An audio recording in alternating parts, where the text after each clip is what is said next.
Hello, welcome. We were talking about death in the previous video. I would like to say a few more words. It is very interesting, for example, that before somebody dies, sometimes he or she starts to do different things and take different habits, completely different what she or he was doing before all in his life. In the book which I recommended, it's like a documentary, there are many cases written down.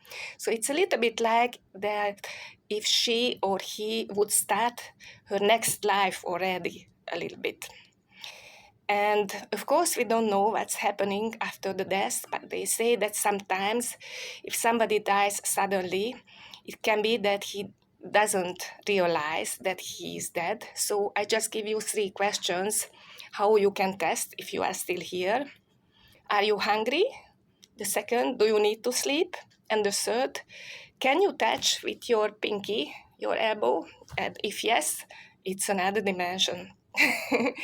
Okay, and after this topic, I would like to talk about why I love Greece and how they differ from us, from Hungarian people, and from the Western people. The first is they are very tolerant and very acceptive. They also accept death as a part of life naturally. So if somebody dies, they never look outside whose fault is it, as it happens very often in the Western world. Uh, they accept everything in the other person. For example, if somebody meets an angry person, he automatically or she automatically lower his or her voice and calm the other person down. Somehow it comes naturally, I mean, in most of the people. But of course, as every quality, it can also overgrow. And they also expect that you tolerate everything, which is sometimes not so easy. I give you an example. One time we were sitting in the open sea in a kind of pool surrounded with rocks, which was for like 7, 8 people. And one woman was swimming inside with a glass under the water and with a tune to breath. And she was pushing everyone out of her or his place one by one. I was looking, what's happening here? And then a Greek woman said, she is very athletic type. So they don't judge people, they just accept people. The second is they like to speak, they are very open. So if you are traveling on a bus, you can easily talk with your neighbor if he or she is Greek. They are curious, they are open, and they like to talk and chat. Of course, it can also overgrow, and there is a lot of gossip, which is a really big problem. One time I was asking my friend who is living in an island why they do so much gossip, sometimes make up stories which are not true. And she said because in the winter time everything is empty and the mind needs some mental work from outside. And they are also very loud sometimes.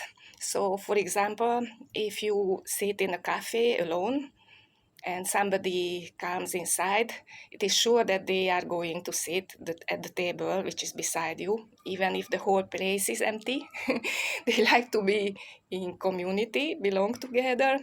And they are very loud sometimes because many times the farmers work, and of course, in the old time there were no phone, so they needed to shout to each other, somehow to reach each other.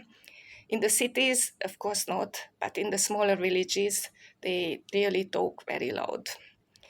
They live very close with nature. Of course, it's also necessary because of the sea, and you cannot know the weather so much before. So it's very difficult to plan sometimes, uh, which is very strange for us, for Western people, because everything depends from the weather. For example, when I wanted to participate in a dance course, the teacher automatically said that if it's raining, there will be no lesson. So for them, it's just natural to live together with the weather. Of course, for those people who can do it. And of course, here is a lot of sunshine, and here is the sea and the salty water. Well, about salt, Edgar Casey was writing a lot of books. If someone is interested, it really helps spiritual growth. So, for example, if you make a salty bath for your body or just for your legs in the evening, it really helps to open your energetic channels. I put his name here in the description. I hope it was a little bit relaxing in the summer heat. Stay happy, stay healthy, and have a nice day.